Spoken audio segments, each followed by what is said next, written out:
Je suis particulièrement heureux d'inviter notre invité intensément sartois aujourd'hui, parce qu'on a l'impression qu'il a toujours fait partie des murs. C'est Jérôme Glaise, bonjour. Merci, bonjour. Des murs de la Sarthe, Jérôme Glaise. Vous êtes le rédacteur en chef du Maine Libre, et vous êtes là depuis relativement peu de temps. 2 ans et demi, oui, Bon. donc c'est court. Vous avez le sentiment d'être complètement intégré? Oh non, non, non, non, il faut être sartois depuis 15 générations pour être sartois. C'est vrai? Oui, non, non, enfin, c'est partout pareil d'ailleurs. N'importe quel territoire qui a des racines un peu profondes, comme c'est le cas de la Sarthe, ça se mérite. Donc, Est-ce qu'en 2 ans et demi, vous avez eu le sentiment, alors pas de faire le tour, ça j'imagine bien, mais de connaître assez profondément et la Sarthe et les Sartois? Sûrement pas. Franchement, sûrement pas. Non, non, non, non, il faut vivre quelque part, il faut souvent même y être né, mais c'est pas forcément d'ailleurs une condition sine qua non, comme on dit. Il faut du temps pour les choses, pour comprendre en profondeur, etc. Alors après, moi, je suis aidé quand même par une rédaction, hein, si on parle du journal, avec des journalistes qui sont implantés pour certains depuis longtemps, qui connaissent parfaitement la Sarthe, qui vous donnent la grande histoire et la petite histoire derrière. Voilà, et qui ont l'épaisseur historique et qui Bien connaissent les dossiers au fond, et qui connaissent les gens surtout. Et donc un journal, c'est une rédaction, c'est pas un rédacteur en chef. Le rédacteur en chef, c'est un animateur, c'est quelqu'un qui permet aux choses de se faire, qui donne des feux verts, qui essaie de faire circuler les idées, de faire fonctionner les gens ensemble, et d'essayer de proposer tous les jours quelque chose qui soit vivant et riche. Alors comment on arrive à cette fonction de rédacteur en chef de presse écrite, qui plus est de presse quotidienne régionale? Eh bien, et c'est curieux, la radio. Oui, mais c'est la même chose en fait, c'est de l'information, c'est du journalisme. Donc moi j'ai commencé en radio parce que j'aimais bien ce côté magique de la radio, qui existe toujours. Ouais. C'est vrai que un média chaud. Voilà, ça va vite, c'est intensément Sarthe. Ça va vite, oui, c'est vivant et en plus ça permet à l'auditeur d'être actif dans son écoute. C'est-à-dire que vous entendez une voix, vous imaginez les choses, donc votre cerveau fonctionne en même temps. C'est pas pareil que la télé. Et la télé aussi. On impose une image, effectivement. Oui, après ça n'empêche pas qu'il y a ce qu'on voit à l'image et il y a ce qui est autour de l'image et qu'on voit pas. Et donc là aussi, quand même, il y a un travail du cerveau humain. Alors après le CFJ, Centre de formation du journaliste de Paris, vous avez été intégré à Radio France, France Inter, France Info, pour commencer? Ouais, alors ça c'est vraiment les tout débuts en sortant d'école. Donc là c'est les classes, et c'était du reportage sur le terrain avec mon Agra à l'époque, donc les gros magnétophones qui étaient bien lourds à l'époque, qui sont maintenant numériques, donc c'est quand même autre chose. Un tout petit micro, tout est intégré dedans maintenant. Ça a bien changé. Et puis vous avez fait l'équivalent, alors en remplacement un peu partout en France, l'équivalent de ce qu'est aujourd'hui France Bleu Maine. Voilà, les radios locales de Radio France, ça s'appelait comme ça à l'époque, et donc je suis allé faire des remplacements comme tout jeune journaliste qui débute un peu partout en France. C'est une expérience intéressante. Et vous n'avez pas peur du grand écart, puisque après l'hyper local, l'hyper proximité, vous faites l'international avec Radio France Internationale. Alors là, c'était de l'international, mais c'était dans un studio à faire des flashs d'infos, des journaux d'infos à toute heure du jour et de la nuit, puisqu'il n'y a pas de fermeture de l'antenne à Radio France Internationale, puisque ça s'entend dans le monde entier. Et c'est vrai qu'au bout d'un moment, je me suis dit, bon, c'est très intéressant, je fais de la radio, c'est passionnant, je parle de tas de choses intéressantes, mais ce serait bien quand même que j'aille voir davantage sur le terrain. Parce que quand vous êtes un jeune journaliste, vous êtes dans un studio de radio à 3 heures du matin en train de parler des Ouzbeks, des Tchétchènes, et que vous avez le sentiment de ne pas avoir beaucoup franchi le périphérique, c'est un peu frustrant. Oui, j'ai oublié de dire que vous étiez en plus parisien d'origine. Oui, je suis désolé. Hein, j'ai pas décidé. En même temps, je suis désolé, je dis ça comme une boutade parce que j'en suis fier. On est fier de là d'où on vient. Et Paris, c'est pas une ville moche, c'est pas une ville secondaire. C'est une belle ville, magnifique, des gens qui viennent du monde entier pour la visiter. Ici, il y a une vie de village aussi à Paris, il y a un côté très provincial à Paris. Et en même temps, j'ai voulu voir ailleurs ce qui se passait dans le reste du monde. Et pas forcément en allant très loin, parce que la province, comme on dit, les régions, la Sarthe en particulier, c'est tout près de Paris. Mais en même temps, c'est très différent et il faut connaître tout ça. Alors le Parisien pendant une dizaine d'années, Sud-Ouest pendant 5 ans, et le Maine Libre que vous intégrez donc il y a 2 ans et demi. Donc dans la position de rédacteur en chef. Ça doit être un peu impressionnant quand on arrive dans un terrain qu'on ne connaît pas particulièrement. Vous connaissiez la sorte un peu ou pas du tout, pas du tout. Je connaissais les 24 heures du Mans, évidemment. Mais ça suffit pas. Et donc, non, il faut arriver avec l'envie d'apprendre, l'envie de découvrir. Je pense que c'est la base du journalisme. Quand on est journaliste, on a envie d'apprendre, de comprendre, de découvrir les gens, les situations. Donc, non, il n'y a pas de... Ce qu'il faut, c'est pas arriver en terrain conquis. C'est vrai qu'un rédacteur en chef, il doit imprimer une certaine marque, il doit avoir une certaine personnalité, bon, chacun la sienne, et un style, mais c'est un animateur d'équipe, comme je disais tout à l'heure, donc c'est d'abord l'équipe en place qu'il faut apprendre à découvrir, à comprendre, et ensuite essayer soi-même d'imprimer une forme de dynamique. En tout cas, c'est ce qu'on essaie de faire tous les jours. Dans les contacts extérieurs que vous avez eus, les premiers contacts, comment avez-vous ressenti l'image du Maine Libre qui vous était renvoyée par vos interlocuteurs ? C'est un journal qui est très présent dans la vie des gens, dans l'histoire des familles souvent. C'est quelque chose qui se transmet de génération en génération un peu. Et donc c'est quelque chose qui compte dans la vie des Sarthois. En même temps, c'est pas non plus le centre du monde, donc il faut aussi rester modeste. Mais c'est un lieu de sociabilisation, c'est un lien entre les gens dans la vie locale, dans les villages, dans les cantons, dans les grandes villes. Et ça compte parce qu'aujourd'hui, on a besoin de ça, on a besoin de liens. Il y a de moins en moins de services publics, les bureaux de poste qui ferment, etc. Et souvent, le journal, c'est le dernier lien social entre les gens. Alors, vous n'êtes pas arrivé dans la période la plus favorable. Hein. On le sait, les journaux quotidiens, la presse nationale d'abord, mais aussi la presse régionale, de plus en plus de difficultés économiques, comme beaucoup d'entreprises par ailleurs, mais même en matière de diffusion, le lectorat s'érode petit à petit. Mais je vais peut-être vous surprendre, mais pour ce qui nous concerne, en tout cas... Non, le contexte global de la presse, c'est vrai qu'il n'est pas très bon, la presse écrite, j'entends, parce qu'il y a une évolution, il y a d'autres supports d'information, il y a Internet, il n'y a que 24 heures dans une journée, et les gens s'informent de tas de manières différentes. Mais en même temps, moi je ne suis pas très inquiet. Pour ce qui est du Maine Libre, on a passé une très bonne année 2012, puisqu'on a eu la plus forte progression de tous les journaux de presse quotidienne régionale en France. Progression.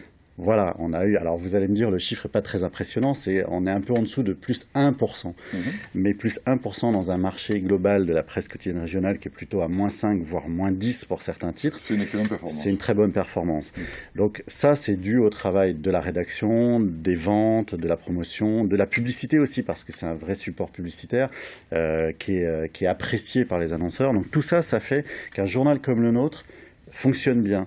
Mais les temps sont difficiles, c'est vrai, et peut-être plus d'ailleurs sur le marché publicitaire national, les gros annonceurs, les marques de voitures par exemple, qui ont beaucoup retiré de budget, et c'est ça plutôt qui met en danger la presse aujourd'hui. Et alors justement, les suppléments, moi j'ai surpris de cette rafale cette semaine de suppléments que le Maine Libre propose à ses abonnés, ou éventuellement qu'il propose à la vente.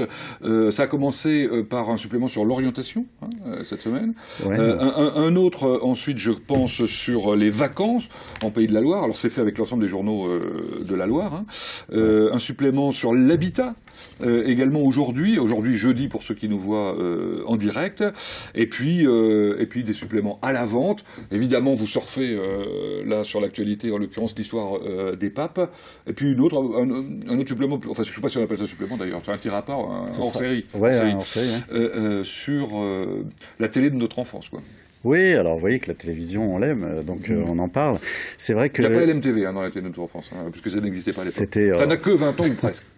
Alors ça dépend quand on remonte notre enfance. Voilà. Non, simplement, c'est vrai qu'on essaye de proposer beaucoup de choses à nos lecteurs, parce qu'on a beaucoup de lecteurs fidèles. Hein. J'ai pas dit qu'on avait plus de 60% d'abonnés dans nos lecteurs. Comparativement aux autres, c'est souvent plutôt 40% d'abonnés, 60% de vente au numéro en général. Souvent beaucoup de journaux, c'est comme ça. Pour nous, c'est largement beaucoup plus que la moitié qui nous sont fidèles quotidiennement et qui reçoivent le journal chez eux très tôt le matin. Et ça, c'est un socle. Donc c'est vrai que ces lecteurs-là, ils ont aussi besoin qu'on leur offre beaucoup de choses à lire, beaucoup d'informations, beaucoup de découvertes. Et c'est la raison d'être de ces suppléments.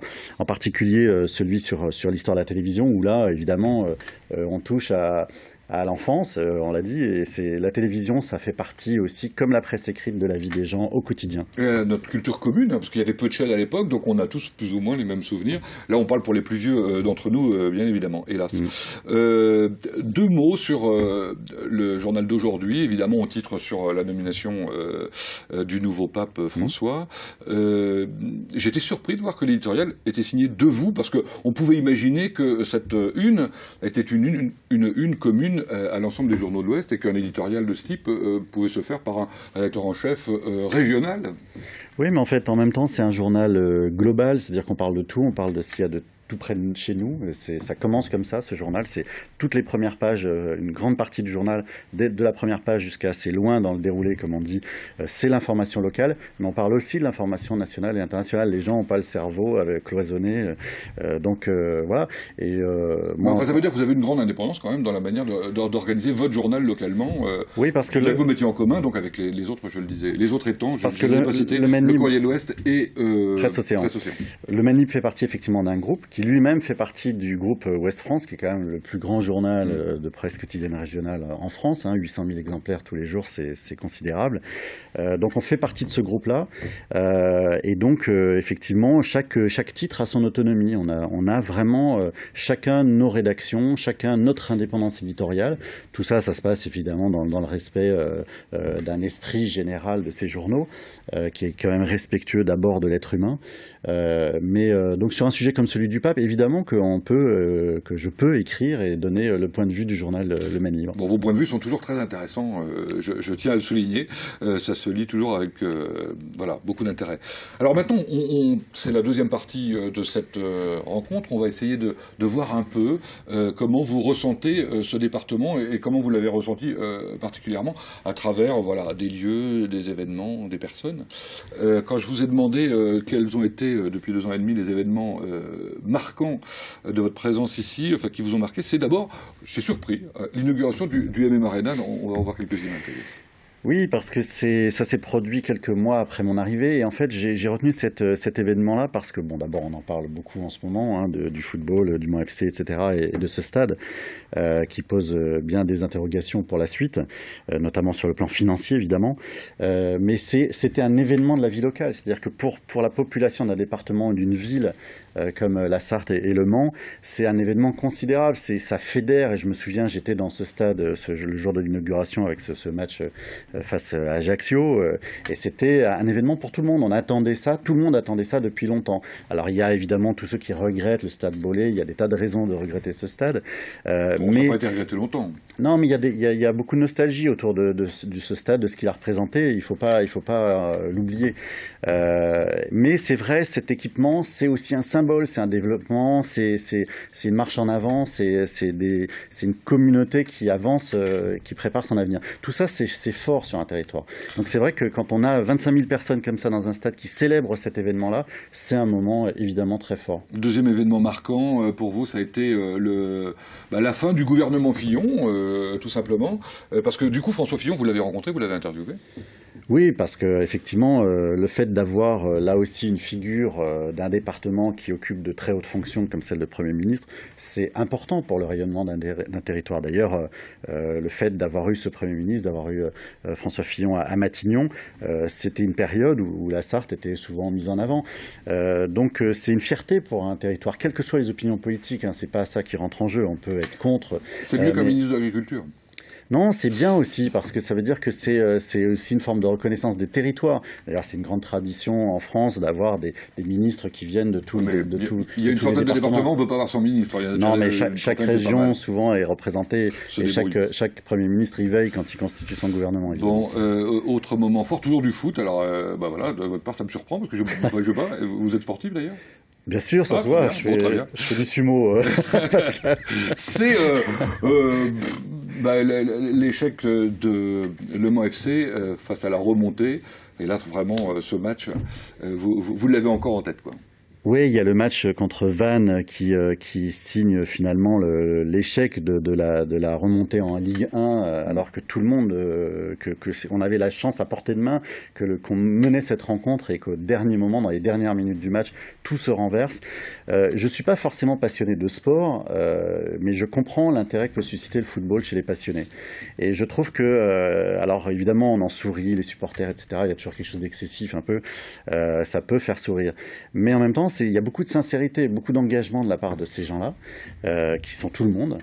Et c'est vrai que la déception, ce retournement de situation, et surtout tout ce que ça déclenche par la suite, c'est-à-dire que le fait de ne pas remonter en Ligue 1, juste simplement parce qu'on n'a pas gagné ce match. Après, il y a des réactions en chaîne absolument incroyables, et on est dans cette chaîne-là en ce moment, dans cette réaction en chaîne, et on sait bien à quel point c'est problématique. Alors parlons de la chaîne des Alpes, enfin des Alpes mancelles en l'occurrence. Ça vous a surpris quand vous êtes arrivé dans la Sarthe, et ça vous a marqué du coup?